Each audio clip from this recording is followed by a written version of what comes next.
Alright guys, today we got a 2007 GMC Denali Yukon XL. Customer has complained that it feels a little sluggish, so came by to do a diagnostic real quick. Hooked up the code reader, went in the engine bay and everything like that.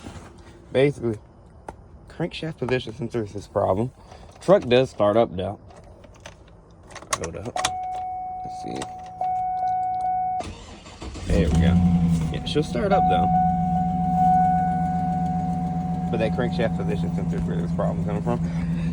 It just doesn't come up on there, the check engine light or anything like that. So we're going to go pick that part up and get them taken care of.